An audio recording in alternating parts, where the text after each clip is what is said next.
Hi, I'm Chris Montoya and I sell houses and I'm with Phil. And Phil is the mayor. Phil, there's a lot of stuff going on. What do you want to talk about today?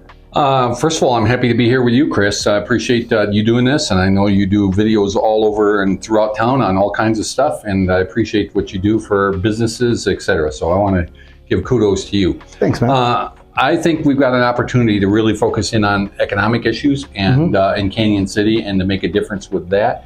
And it's one of my passions. It's what I ran on, and I'd love to talk about that part of it. Well, you know it's one of my passions as well, Sure. right? I do a lot of small business videos. I think we got over 90 or almost 100 now, and I just love Fremont County. And so what do you propose to help small business first?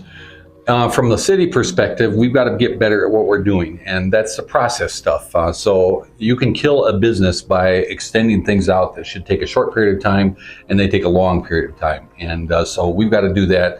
Another thing that I hear all the time is, why didn't you tell me that at the first meeting? I'm a month into this, 2 months into it, 3 months into it, and I get hit up with something new that's going to cost me thousands of dollars.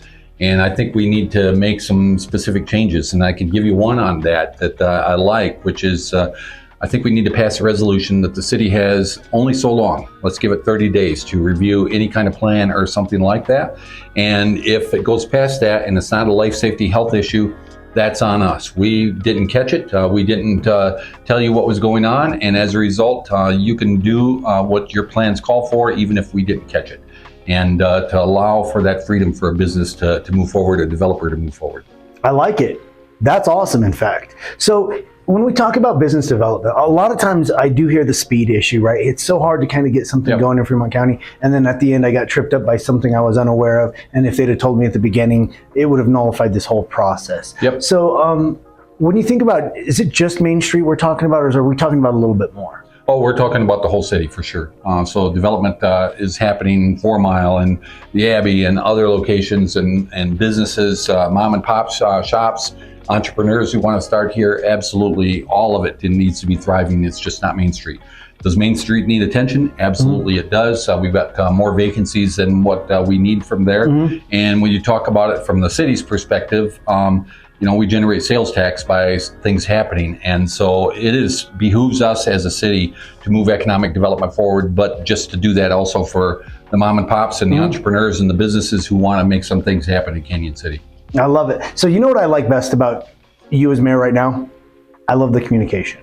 The one thing I can tell you is the communication from you. Like we first met when I just called you up and said, hey man, I want to do a video on something you have. Let's do that. And you did. And then from there on, we've just kind of stayed in communication. Right. And you're easy to communicate with. I don't know if that's been the experience with other mayors. It's not my deal. I don't know for sure. But I can tell you with you, it seems like a lot of interaction. Where would you say your broadest point of interaction is with the citizens of Cañon City?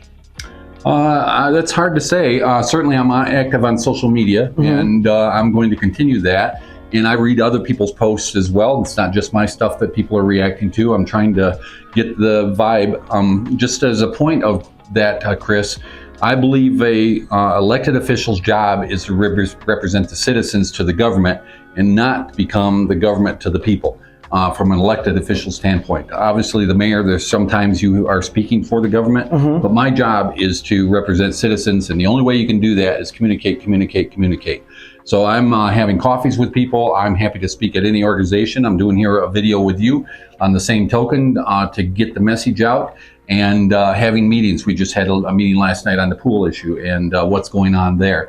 And just to communicate the data, the facts, so we all can be on the same page. And I don't want to beat that point up, but I do want to ask about it. So when you talked about the pool, what did the committee kind of come up with last night, just out of curiosity? Well, the important thing is how much has been collected. And so right now there's approximately $1,350,000. The rec district spent $750,000 for a study or a plan to get halfway through the building, and that, of course, that money's up in smoke at this point because it's not going forward. The tax is being collected till December 31st at the least. And the thing I wanted to communicate to the citizens is that there is no path forward because of Tabor, which affects all of Colorado, without going to the citizens. So I know there's some people who are concerned about, okay, here they come with another ballot proposal. We have no choice but to do that because of Tabor. And at this point, the pool, as it was voted on, is dead. The rec district's pulled back from that. And so as a citizens, what do we need to do with that? I want to, if I can ramble for just a second, Chris, Please. and there's a lot of talk about refund. I would be in favor of a refund, but it was on a sales tax. So you got people from out of state coming in, buying things in Cañon City, people from the county, people just driving through. There's no way to track sales tax, who paid, and how do you refund that? And so even if we did something, there's a proposal out there that, okay, we take down people's water bills, or we do something with storm sewer fees and knock that down, that still is a change of purpose, and Tabor kicks in, and even that refund kind of concept needs to go before the citizens in November. So that's where we need to go, and we've got a committee in place that's studying the ballot. I'm not part of that.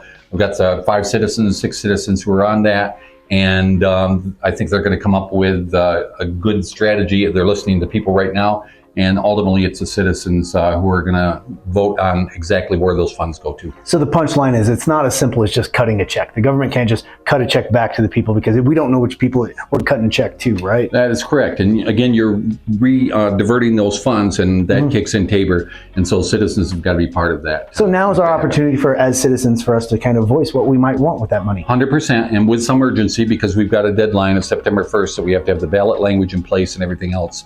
So I've got a process that I'm laying out so the council can have a specific process to make this happen. Awesome. And we have no choice. Again, it's not that the mayor or the council, here they come again on the pool. We have no choice. We've got to get this before the citizens and get this to a conclusion, as opposed to just letting it sit out there and all the conflict is just under the weeds or in the weeds. And let's solve this and get moving forward. Perfect. Hey, let's do this again. Okay, I would be happy to anytime, Chris. Awesome. Appreciate you. Thanks, guys. All the best. Chris Montoya, who's gonna sell your house? He'll find you one.